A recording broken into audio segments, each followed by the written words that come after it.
Time. Welcome, everyone. My name is Gary Allen. I'm the president of the Maryland Forestry Foundation. It's my pleasure to welcome you to this edition of Framing the Future, a show in which we talk about issues which will affect and frame the future of forestry and the environment in Maryland. Today, we're very proud to have a unique conversation about a topic that few are familiar with in detail. The topic is the Genuine Progress Indicator, GPI. You'll be hearing a lot more about those details. Let me remind you that this show is being recorded and will be available on the Maryland Forestry Foundation website, which is marylandforestryfoundation.org. And it should be posted within a week of today and available at that time for further review and discussion.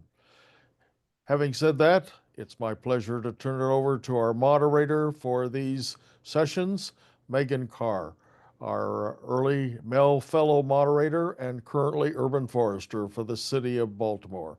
Megan, take it away. Great. Thank you, Gary. A couple quick housekeeping notes for our audience members today. So we absolutely welcome your questions throughout today's discussion. Please enter those in the Q&A chat function found at the bottom of your screen on Zoom. We will be addressing those questions at the end of today's session. So feel free to enter those at any point during the discussion. We'll be reading those aloud in case you are viewing this at a later date, and we'll have the full context that way. Speaking of viewing at a later date, as Gary mentioned, we have all of our previous webinars hosted over on the Maryland Forestry Foundation website. If you were forwarded information on today's webinar and would like to join our mailing list, you can also join over there. Just go over to marylandforestryfoundation.org, look for webinars, blogs, and publications at the top of the screen. And when you hover over, click on the drop-down menu for webinars. It'll take you right to a quick form to either add yourself to our mailing list or to view any of those previous discussions. With that, we're going to start today's chat about planetary health and the Genuine Progress Indicator. First up, we'll be joined by Chris Marshall, who is the Senior Administrative Manager of the Johns Hopkins Institute for Planetary Health. He joined the Institute from his prior role as CFO of the State Theater of Maryland, where in that role he learned how storytelling is the most effective tool to affect cultural evolution.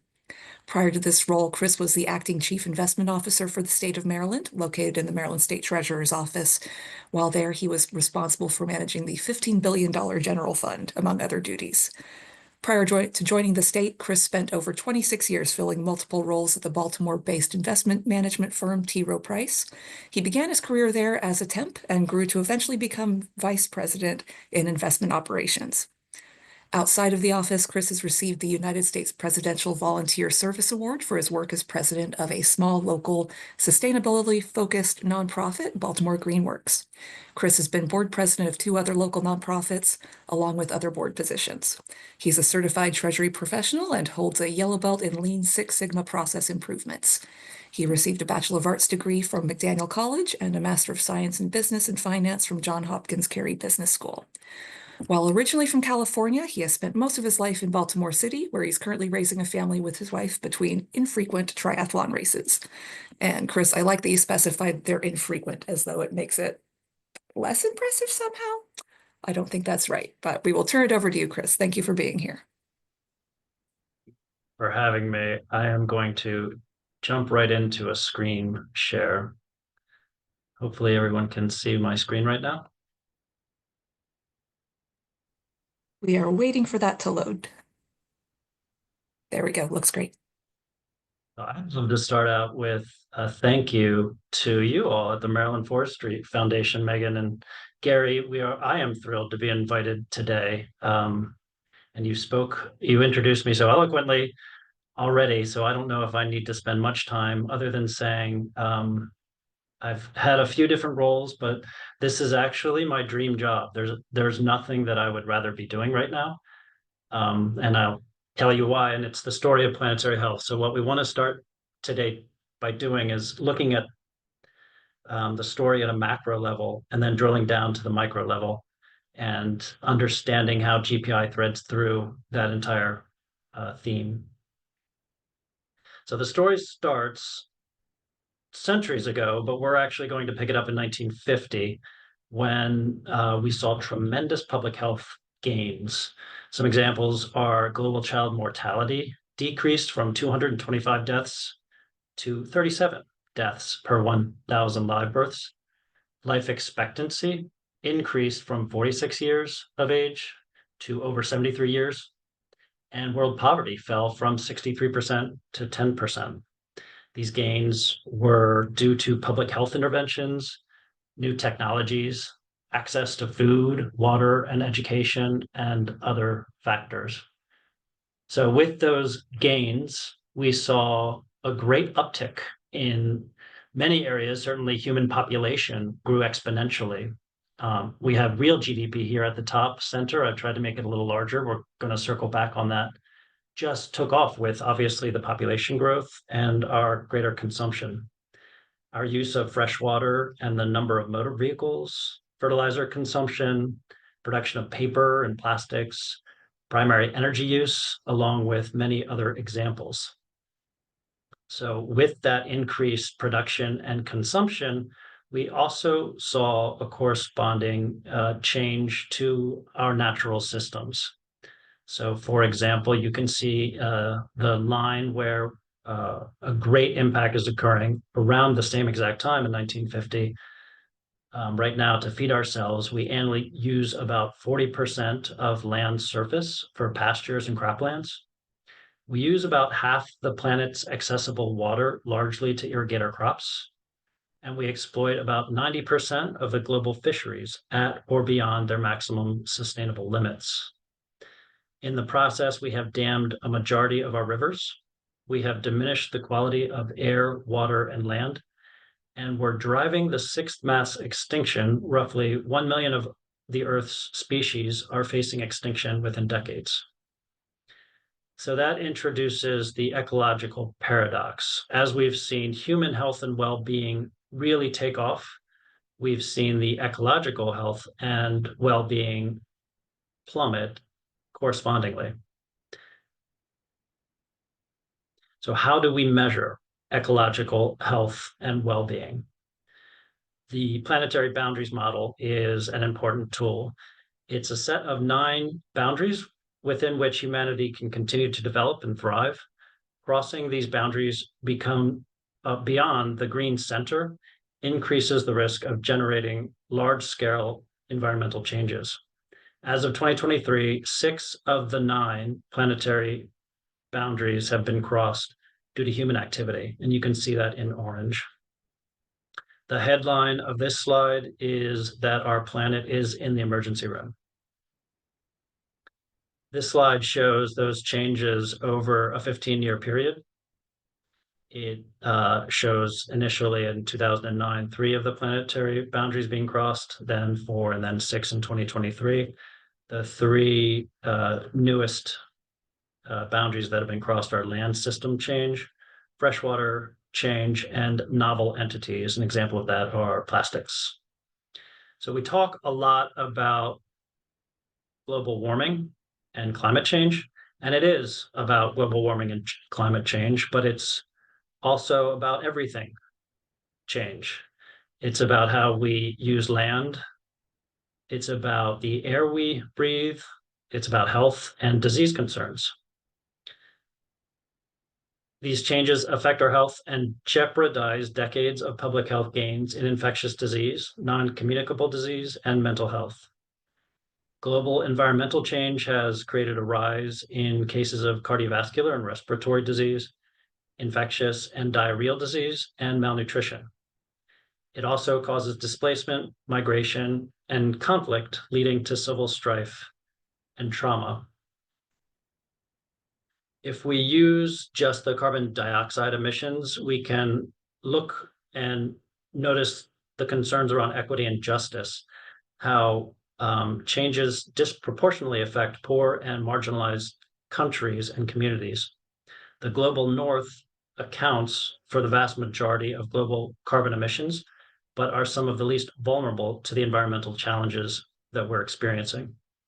For example, carbon emissions from North America in green, Europe in orange, and Asia in red are the leading contributors per capita. This next slide depicts those in the global north on the left with the production, whereas those on the right are those who are most impacted in the dark. You see that focusing mostly in Africa.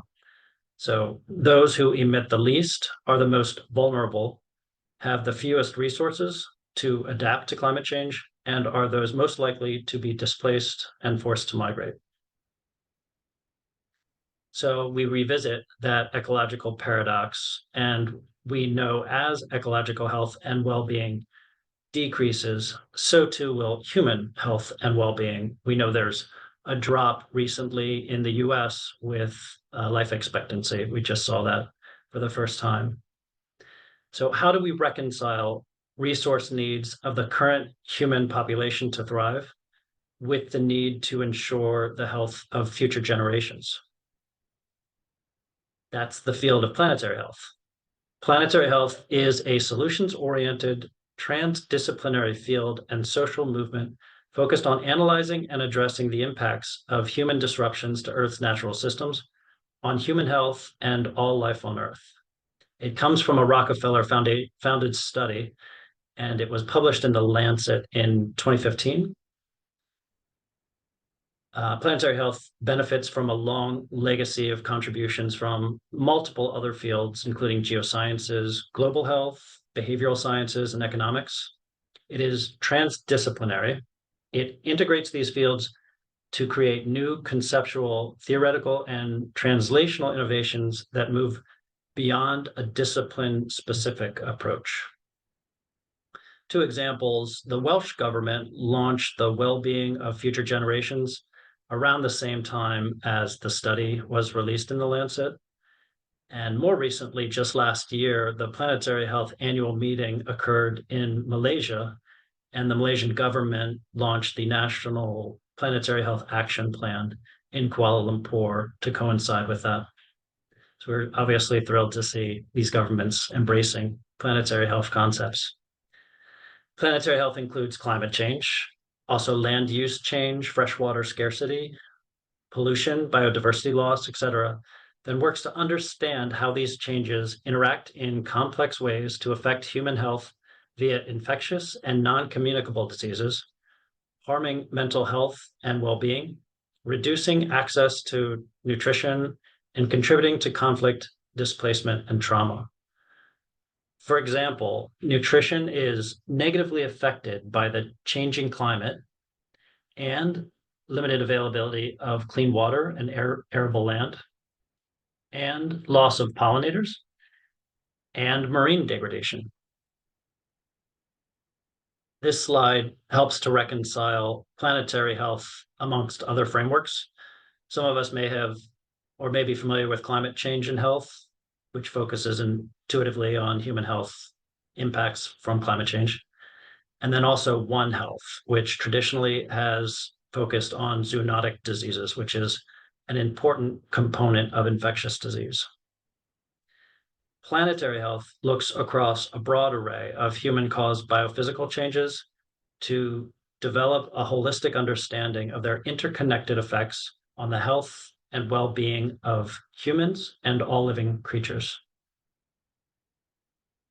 This final diagram illustrates the planetary health framework. It starts on the left with our underlying drivers, our cultures, our values, our behaviors, consumption, technologies, then considers their impacts on natural systems, global climate systems, widespread pollution of air, water, and soils, rapid biodiversity loss, reconfiguration of biogeochemical cycles like carbon, nitrogen, and phosphorus, pervasive changes in land use and land cover, resource scarcity, temperature, and acidity of the oceans, among others. These changes interact with each other in complex ways, altering the quality of the air we breathe, the water we access, and the food we produce. Changing environmental conditions also alter our exposure to infectious disease, harmful substances, and natural hazards such as heat waves, droughts, storms, and fires. We then consider the context in which different people live, including governance, education systems, socioeconomic status, ethnicity and race, and gender. Each have a unique impact on our lives and affect our health and well-being. This planetary health framework provides a unique lens to see that all of our planetary emergencies are linked together. They intersect in complex ways and revolve around social justice and human survival. So with that holistic understanding, we can change our current trajectory. To do so and to achieve planetary health will require a great transition where we all learn to do nearly everything differently. This means how we produce and consume food, manufacture products, create energy, and how we construct and live in our cities, how we manage our natural landscapes and resources, and even the stories we tell ourselves about our place in the world, our relationship to nature, and what it means to live a good life. We know that the costs of action are far lower than the costs of inaction. The great transition requires a multitude of solutions in every sector of life. Policymakers, businesses, educators, innovators, individuals, and communities all have a vital role to play.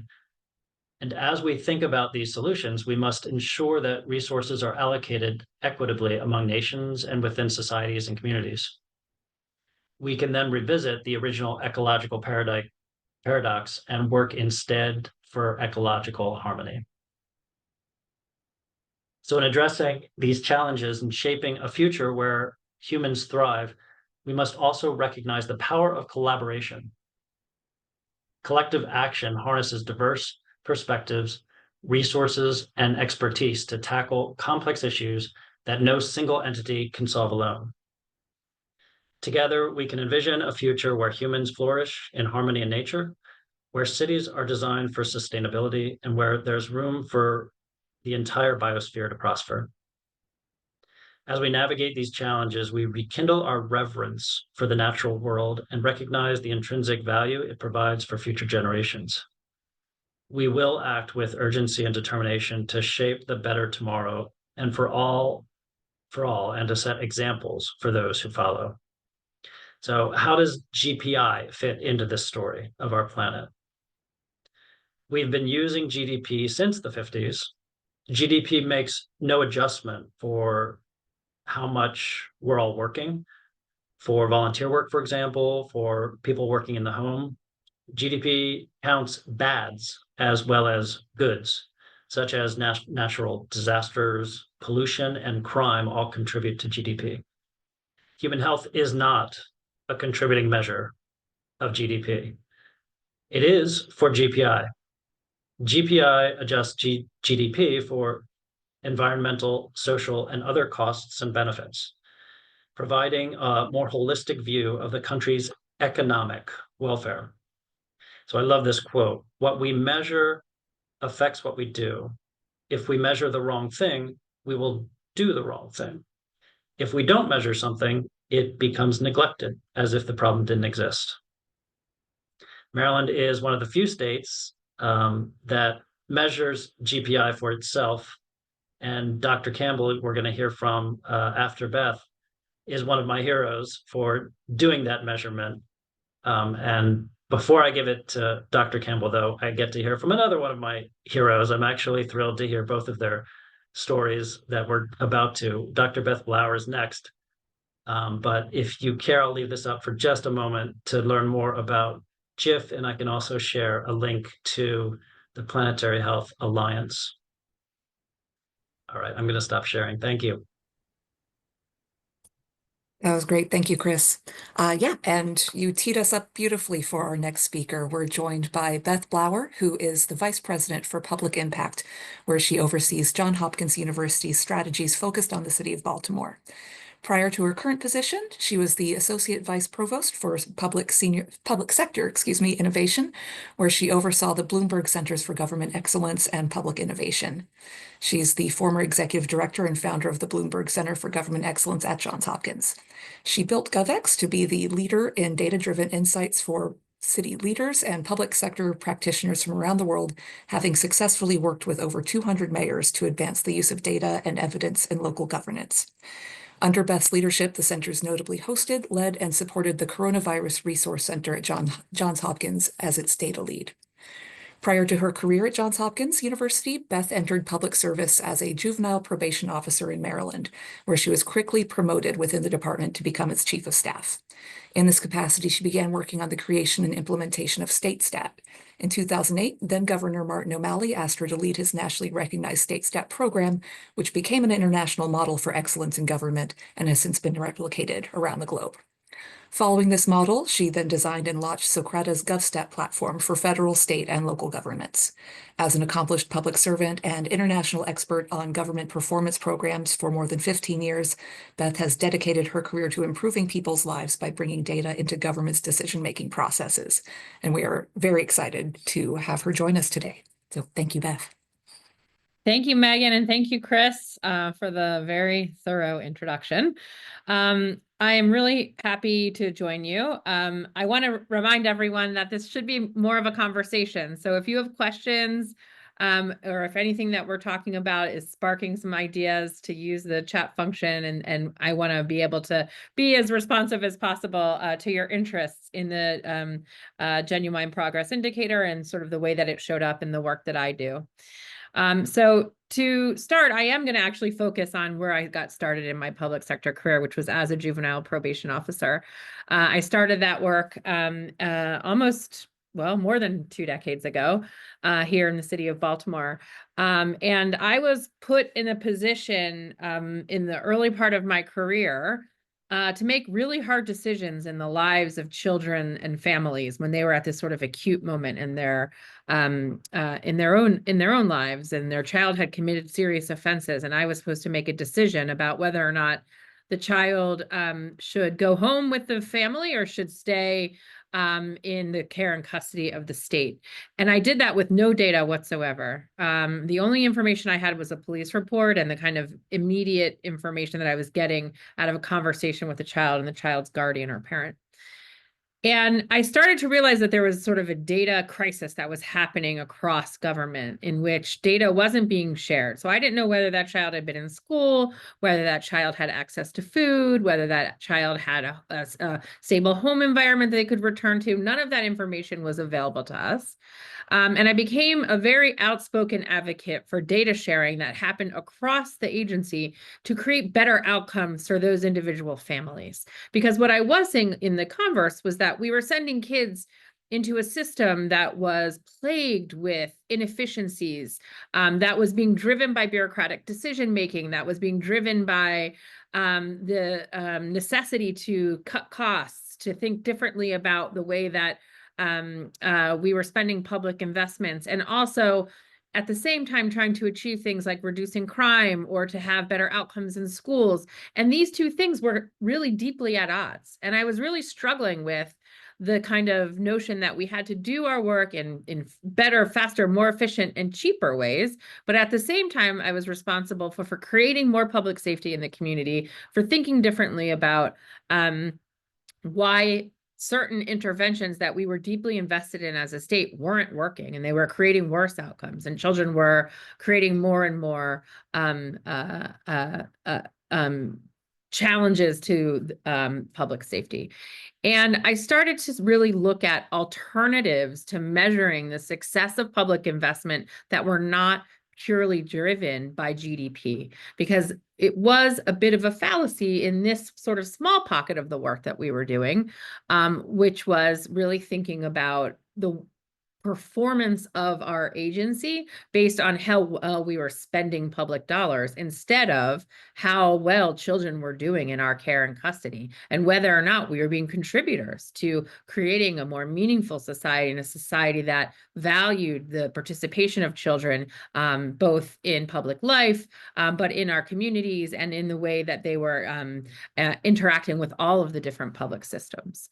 And when I was doing that work, I was having this conversation, and it was also the beginning of StateStat, which was a way that the state was looking to use data to drive decision making.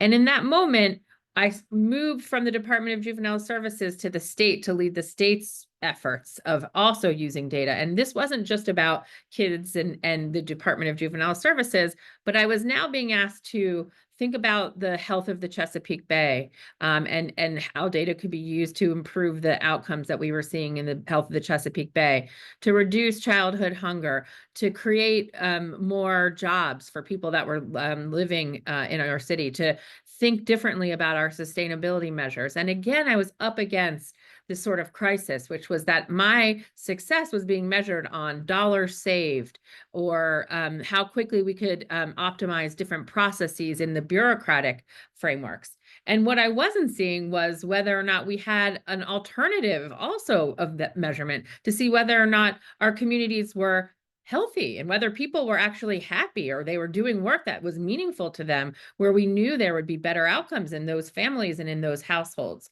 And that's when we started to explore the Genuine Progress Indicator as an alternative to the way that we had been classically thinking about all of our work using GDP.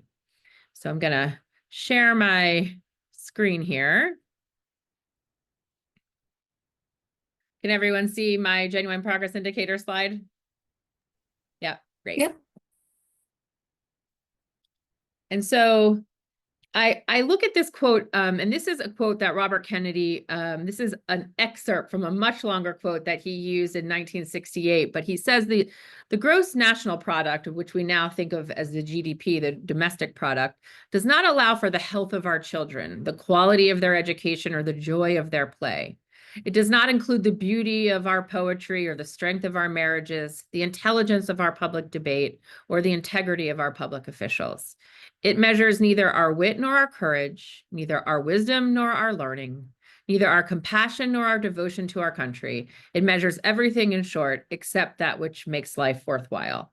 And this was really capturing kind of moment that I was feeling also, where I was being asked to create this measurement framework for our state, but I was being asked to do it up against these expectations around costs savings, around being efficient bureaucrats by optimizing processes for an outcome that wasn't really aligned to what we were all there seeking, which was a stronger Maryland, a safer Maryland, a Maryland that was more effective at meeting the needs, the basic needs of people, but also doing it in a way that allowed the Chesapeake Bay to flourish, for it to really live as those lungs of our nation that we know that it is. And there were all of these trade-offs that we were making that didn't make sense to me, because we were investing in the things that were potentially the cheapest, but not the best, that we were investing in these sort of interventions that were not actually solving our problems, but were at least mitigating what we considered to be some of the biggest obstacles to us to being able to problem solve. And then we started thinking about, what if we did something different? And if we could use the Genuine Progress Indicator as an alternative to GDP, at least in tandem, as we still had the imperative to think about ourselves as stewards as public investment, but we also had the exact same imperative to think of ourselves as stewards of our planet and stewards of our state and stewards of our communities and stewards of our blocks and our neighbors and the care and custody of the people that we were charged with creating opportunities for. And so the GPI, for me, the most appealing part about it was that it incorporated this range of social and economic environmental factors. It still took into account evaluation of those investments and how certain evaluations of those investments would play off, but it allowed us to also look at what were the mitigators. If we continued to allow our climate to spin out of control, they're eventually going to make interventions like using cover crops on farms less and less appealing and also less and less effective at creating better outcomes for the Chesapeake Bay. So understanding the impacts that we were having that were going to have mitigating effects across actions that we were taking in the near term. But it allowed us to also think about those costs bore by economic prosperity against this need to develop with sustainable interventions, and thinking about the work in a way that actually translated to not just better data on the paper, but also healthier people who were more satisfied with life here, and that were encouraged to also then reinvest into the systems that we were asking them to live within. And so when I think about this sort of comparison between GDP and GPI, I really do think about this kind of mitigation factor. And so I have this table in here that you can see that allows you to sort of think about it. But I also want to think about it in terms of forestry, which is what I was asked to do for today, because I really do think that there are some lessons in forestry that are totally relevant to the way that we think about the GPI. And so I started to do a little bit of my own research to try to contextualize it. I'm not going to lie, I relied a little bit on ChatGPT. I relied a little bit on my own research here. But unlike GDP, which tracks only economic transactions, the GPI incorporates environmental and social factors. So what does that mean for forestry?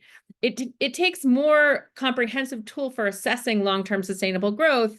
But also it allows a valuing of the ecosystem of services. So if you are highlighting that forests provide essential ecosystem services such as carbon sequestration, which we know, water filtration, biodiversity, and support, the GPI could explicitly include these benefits in its calculations. You can build in the capacity to use these factors and these investments into your calculations to offset costs and to offset the work that you're doing. And it offers a more accurate reflection of the value that healthy forests create to society. So it's not just about the bottom line, but it's also about the way that the forests then interact with all of the what we know are the net positives that they confer upon society. And so when you're thinking about whether or not you can work within a framework of GPI, you should be thinking about those investments that you're making in intervention work or in the work that you're doing in preservation as an add-in, in which a traditional GDP will not necessarily account for your sustainability measures or for those mitigation structures, because they are just net costs and not necessarily tracking into the economics that are traditionally calculated in your GDP analysis. And so when we think about this work in its aggregate, and we think about the work that we're doing together, I encourage you to think about also the work that you're doing. And Maryland wasn't the only place that was doing this. We were working in other places as well as we were refining our own methods. And I'm really excited for Elliot to come in and talk about what's happening in the state of Maryland. But Washington State, in their Results Washington framework, also started integrating the genuine progress indicators into their own backdrop, the way that they were thinking about their own public investment and trying to understand and position their investment. We saw the state of Hawaii, we've seen in the state of Vermont, but we've also seen in places like Santa Cruz, California, where you have a happiness index that's also scaled into Somerville, Massachusetts, where they're taking the sort of framework of the GPI and connecting it to wellness and outcomes that people care about, and measuring the efficacy of public investment up against the satisfaction of living in place, and to really understand whether or not if you can create better spaces for people to live in, then they become better stewards of the land and better stewards of the activities that are going to translate into more effective outcomes. And so, this is how we're seeing the GPI come to life in a number of the different ways in which we do this work. So, sorry, I see that there's some questions and I want to make sure I get to them. So I'm going to stop my share for a second. Oh, the first question is for you, Chris. So I'll let you take it at the end. And then it says, I've got one here that's most sustainability indices can account for diverse factors, but their outcomes also depend on a subjective estimation of how to weight that factor. How do you approach this in the weighing process? I'm sure that Elliot can probably talk about this because they're actually going through this process in Maryland, but the weighing process is part of the accounting is in the methodology of creating the GPI, and it's variable based on the different interventions that are presented in the individual verticals. So they've got sustainability verticals, you'll have a public safety vertical, you'll have a vertical on transportation, and there are different accounting mechanisms that are going to reflect the impact that different types of interventions will have on the goals that you've created around those specific areas of impact. And so I'm sure that when we talk about Maryland's experience, I think that it'll be a much more effective way than me and what I'm walking through. But what I'm here for, I think, and why I'm pleased to join you, is just to talk about why it's so important for us to think about our public investments in a way that are differentiated from a classic use of GDP, because the GDP has not created the outcomes, as Chris so aptly walked us through in the planetary health structures. The using a classic GDP, which is still the prevailing measure. We know that we live in a world that is driven by our understanding of GDP through the lens of everything that we do from public investment. But the reality is that there are alternatives. And the more and more we see the reliance on these alternatives, the more we see smarter and more efficient investments being made that are actually mitigating the much longer term challenges that we face as a people. And so I am excited to answer any questions you may have. And I hope that that was helpful. And I will turn it over to Elliot. Great. Thank you, Beth. That was a really great start to the discussion, and I'm excited to see where the rest of the dialogue takes us through the rest of our meeting today. But yes, we are happy to be joined once again by Elliot Campbell. He's become a frequent flyer here on the Framing the Future webinar series, and we're thrilled to have him back. Dr. Campbell directs the Office of Science and Stewardship within the Chesapeake and Coastal Service at the Maryland Department of Natural Resources. His expertise is ecological economics, a field focusing on the interactions between people and the natural environment. His work focuses on developing natural land climate mitigation strategies for Maryland and quantifying economic benefits from ecosystems. Prior to his current position, he was a research faculty member at the University of Maryland. And yeah, once again, glad to see you again. I'll turn it over to you, Elliot. Nice to see you, Megan, and thanks for everyone to join. It was really interesting to hear the prior presentations. I wasn't with the state when the Maryland GPI was created, so having Beth's perspective there was really pretty fascinating for me. Yeah, so those were both great intros to learning a little more about the Maryland Genuine Progress Indicator and what it has been telling us and where we could potentially go with it. So we had a lot of good intro to why our traditional metrics of economic progress are not sufficient.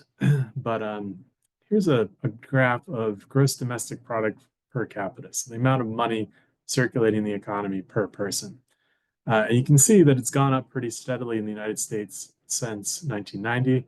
A few blips there, like the 2008 financial crisis and the 2020 COVID crisis, which I'm going to dive into a little bit with the GPI data. But generally, it's gone up. But I'd like you to kind of think for a moment. If you look at, and this is corrected for inflation, so it's constant dollars. And so essentially what it's saying is if you took this as kind of the primary metric, it's saying that on average, someone in the United States has essentially making 30% more money today than they were in 2010. And I'd like you to think about maybe your own context or how you perceive society. And is that reflected in your observations? Because I know that it really isn't my personal observations. So we went into good criticism of the GDP. GDP is basically money circulating in the economy, but it doesn't include externalities like pollution, doesn't include social contributions like volunteer work, doesn't address social equity, which is huge, and again, it's something we'll go into more. It encourages defensive spending. If things happen like hurricanes, you have to spend a lot of money, that can actually show up as a positive in a GDP. Same thing with disasters like oil spills. So Beth gave the very nice Robert Kennedy quote that I've reduced here to GDP measures everything that except that which makes life worthwhile. That entire speech is very much worth revisiting and quite inspiring. And even the guy who created GDP, Simon Kuznets, did not intend it to be used in the way that it has become used worldwide. He said the welfare of a nation can scarcely be inferred from the measurement of national income. So there's been quite a bit of work looking for other metrics as alternatives to GDP, and they range from those that are more economic, which is the GPI is one of those, to those that are more subjective, so things like the Happy Planet Index and gross national happiness that are very useful, but based on polling data. And to the question that came in the chat, how do we weight things? At least within the GPI, it's weighted based on contributions to economic well-being. So everything is kind of reduced to an economic measure. So everything is dollars, and then that contribution to economic well-being is measured in a variety of different ways. So but all these improvements on the GDP, or what I would characterize as improvements, are forms of triple bottom line accounting. So taking that economic basis, but then also pulling in social factors and environmental factors to try to get a more holistic view of well-being. So here's a comparison of the gross domestic product and GPI based on some work by John Talberth. This one is from several years ago, so it only goes through 2004. Sorry, it's covered on my screen. But so GPI, it quantifies and values impacts of economic activity from the perspective of the household, and it's largely based on academic studies. So we're pulling in those both positive and negatives to adjust that starting economic number. So here's a comparison of, in Maryland, the GPI and the gross state product. So you can see we actually worked out a little bit, fared a little better than the nation as a whole. And this is the GPI 1.0. And I show this because it displays a really nice comparison going all the way back to 1960. But we recently updated the GPI, well, recently, I guess several years ago now, but to something we call GPI 2.0. And where we've looked to the most recent academic literature, some researchers to kind of put forth the method and made a compelling case for adopting it. So we wanted to adopt it, but the drawback there is that some of the data on which it relies is only available back to 2012. So we have a shorter record, but we believe it's an improved methodology. And I want to note that on this y-axis here, all these numbers are in millions of 2012 dollars. So it's actually billions. I apologize. When I made this slide, I made an error. So this is actually billions of 2012 US dollars. So that means this is 275, represents 275 billion. And then the number has been adjusted for inflation back to 2012. So all these values are comparable across time. So in the 2.0 methodology, we look at 12 different categories, but each category has several indicator data points. So altogether, there's 50 different pieces of information that are collected and going into GPI 2.0. And we start with the amount of money that, on average, that a household in Maryland is spending, and then we discount it by things that either are benefiting us in the future, or things that we'd rather not have spent money on, things like health insurance or home security, that sort of thing. And then we add back in some of those things that we've spent on in the past that are benefiting us in the present, things like the value of the goods in our household that we're benefiting from, the value of a high quality education. Then we also add in things like the value of leisure time and unpaid work, things that are not currently captured in the economy, but do have benefits. And then we also include costs. And here we see income inequality is the largest cost that we include, but we include things like depletion of non-renewable resources, fossil fuels for the most part, but we also look at overuse of groundwater. We look at the cost of pollution, cost of homelessness, underemployment, crime. Cost of commuting is kind of surprisingly high. Obviously, we'd rather not spend so much time in our cars, right? And then the cost of vehicle accidents. And then on the positive side, we look at ecosystem services. So Beth referred to the value of forests, and I'd like you to note that the value of forests is by far the highest that I've shown every other year, just so it fits better on the graph. And urban forests, we ended up actually lumping with regular forests. I should have gotten rid of that. So again, this is in billions of dollars per year. So coastal wetlands, fresh wetlands, also providing a lot of value. And then we quantified the amount of fish and animals being hunted that were going to that people were eating, essentially used for subsistence.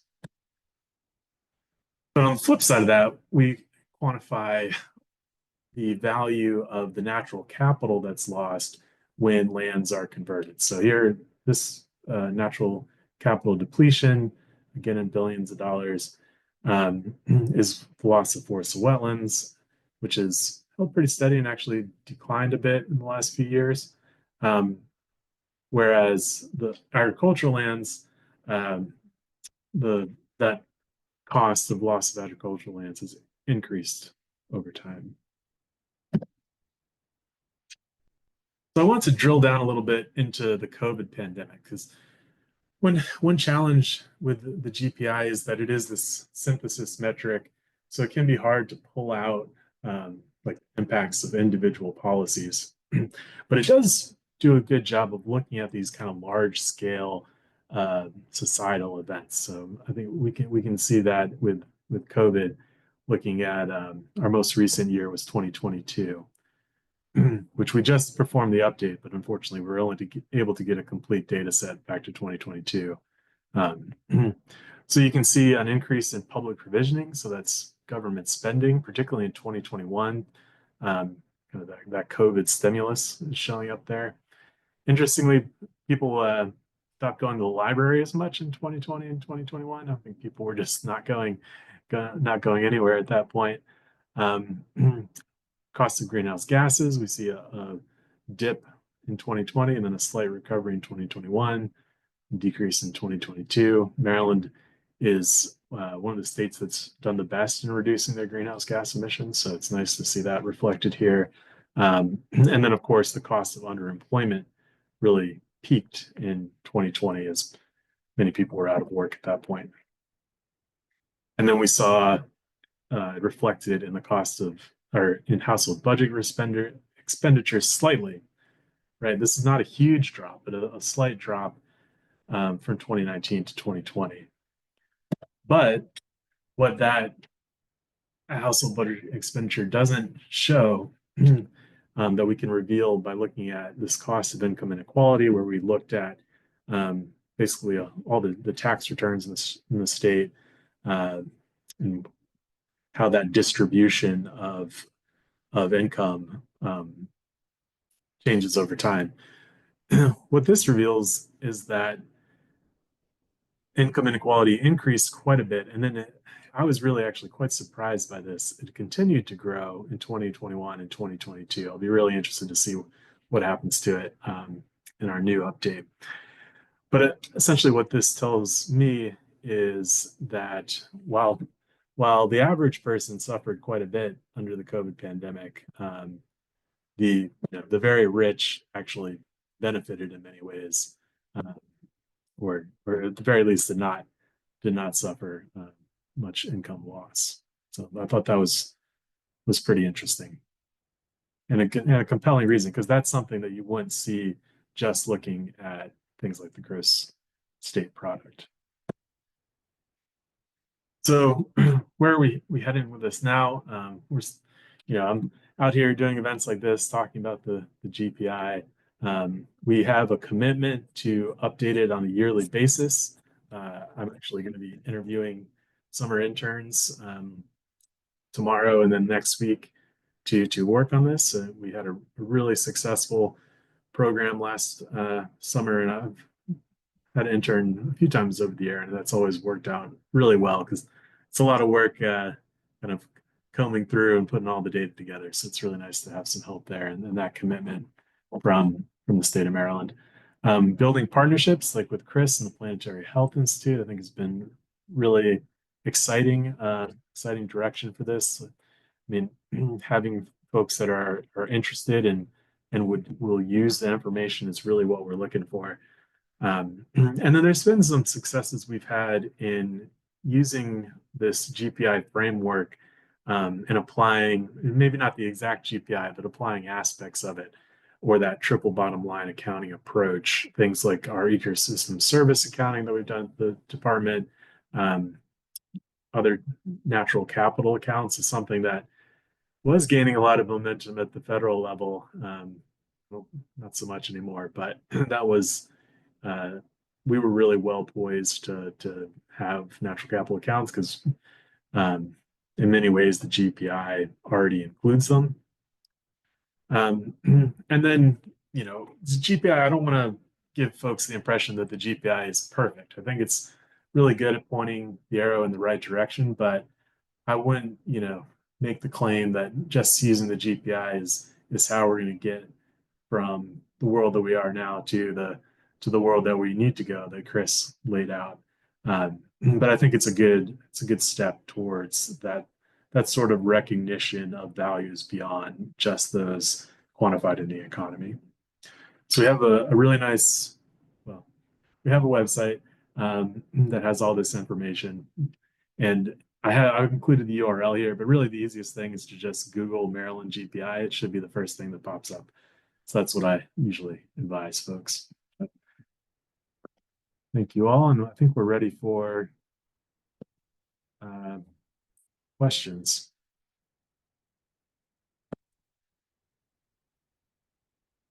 Great. Thank you, Elliot. Yeah, a lot to think over of implications here, and we do have a couple of questions coming in, but I'll remind folks to please go ahead and enter those into the Q&A for our discussion for the next few minutes. So to start, Janet addressed the elephant in the room, I would say, and mentioned to please connect your vision of planetary health and GPI versus GDP to the potential consequences of the current administration. The current administration's plan to undo the endangerment finding and unravel regulations meant to accelerate the transition away from combustion of fossil fuels. You want to take it first, Chris? Yeah, I'll try. I think my typical response here is obviously where it's a bit of a whack-a-mole, where we can affect change through policy in one area or sector, we look where we can. So we certainly all have spheres of influence, and Maryland is one where we can remain involved and hopefully see continued progress. We had a wonderful meeting with Fagan, who is the chief of staff for our governor, and it's just fantastic to hear him embrace this concept. But even look outside of the United States, there's plenty of opportunity to progress this conversation, if not through the federal government currently, then in other governments where we can see progress. So that's my quick 2 cents on it. Yeah, I mean, specific to that endangerment finding, I think a triple bottom line approach would be an appropriate way to kind of assess that impact. within the GPI, we use the social cost of carbon. So that I think would be an effective way to look at that. I'm not sure if anyone's done that analysis yet, but I think it would be quite revealing to show kind of with that endangerment finding and the decrease, ideally the decrease in fossil fuels, fossil fuel use. I mean, you could look at, you know, what emissions would be following the Biden trajectory for decreasing fossil fuels versus what we, you know, foresee the Trump trajectory being, and then quantify that difference. And I'm, you know, confident that it would be quite stark. And I mean, that's what these measurement tools, you know, that's the value of these measurement tools in the framework of public decision making, which there are trade-offs to these decisions, and they should be kind of vividly depicted in a trusted framework. And so when we think about measurement and we think about these resources, they're not just to provide good news. They're also meant to be tools that can show us what those trade-offs are and what we're potentially giving up at the cost of the shifting policy landscape. All right, thanks everyone. Question from Heather, I think primarily directed at Elliot, noting how startling the income inequality chart is, and she was asking if you can share more about that analysis. Yeah, like I said, it was quite startling to me as well. That analysis, it's based on calculation from some Oxford economists called declining marginal utility of income. But basically, it just looks at the distribution of income in an economy, this time for Maryland, you know, where that median level is, and then how far from that median is are the extremes, right? Particularly on the high end. So it basically what the data showed, it was just pulling in tax returns from Maryland and looking at how that distribution shifted from 2020, you know, from prior to 2020 and then going forward. And that it shifted in a couple of different ways. On the low end, kind of shifted to even lower, and then on the high end, it even shifted higher. So basically, that discrepancy between the very low income earners and the high income earners grew quite significantly in the recent past. And again, I thought it was surprising as well, but it's just based on, you know, tax returns. And that's with protections in place. And now those are all lifted. So I expect that one actually is going to see a much further deepening in that divide. It very well could. Yeah, and we are coming up on 2 o'clock, so I think we may have time to squeeze in one more quick question, and then we'll turn it over to Gary to close us out. John was asking if there is data available on a scale that municipalities can use, if anyone has recommendations for him. I'll just quickly say that it has been done on a county level in the past. I believe PG County did one, and Baltimore City has done it. So the data is available. You can't, you know, use all the same data sources as the state does, but it can be drilled down to a finer scale. All right, thank you. And I'll say a thank you to all of our panelists for lending us your time and expertise. We really appreciate it. I really enjoyed the discussion. So thank you for that. And I'll turn it over to Gary to close us out with a few comments on upcoming webinars. Thank you very much, Megan. I really appreciate the presentations that each of you have provided us. I thought it was an excellent set of ideas that should, I think, stretch the mind of all of those in attendance. Let me remind all of our attendees today and anyone else who happens to see this particular presentation that all of our presentations, as Megan mentioned earlier, are available on MarylandForestryFoundation.org website. Having looked at any of those, our program now has over a 3-year history. I just wanted to frame for just a moment what lies ahead over the next quarter. For those of you who are interested in some of the programs that the foundation provides, one of the most significant is a series of summer camps for high school students looking to look into natural resources, careers, or careers in urban forestry. The summer program on urban forestry will be offered on the University of Maryland campus starting on July the 13th. And next month, we'll have a summary of what that program is all about, what its content is, and what the experience of students was last year. It's in the pilot phase. We're still kind of uh, uh, seeing how the rubber meets the road or what works best. But the interesting thing in terms of last year's experience is the hands-on opportunities provided for the students that were in attendance is such that several of them have wanted to return. And we found that quite interesting. And at least one of them will be employed as a mentor in this coming year's program. So tune in next month for our program on Urban Forestry Careers Camp. In May, we'll be offering a program about our Merrill Fellows program, and that is the higher education program that supports fellowships in higher education for residents of Maryland and any of Maryland's higher education institutions. And in June, we'll follow that up with the biggest program that the foundation offers in Healthy Forest, Healthy Waters. It is the most ambitious turnkey program for planting forests, trees on private forest land in Maryland. To date, it's planted more than 650,000 trees over the last decade, and this year we'll be planting about 88,000 trees on private land. We've planted on more than 350 parcels over the last decade. And I point that out simply because of Maryland's 5 million tree goal, for which this program is a primary contributor.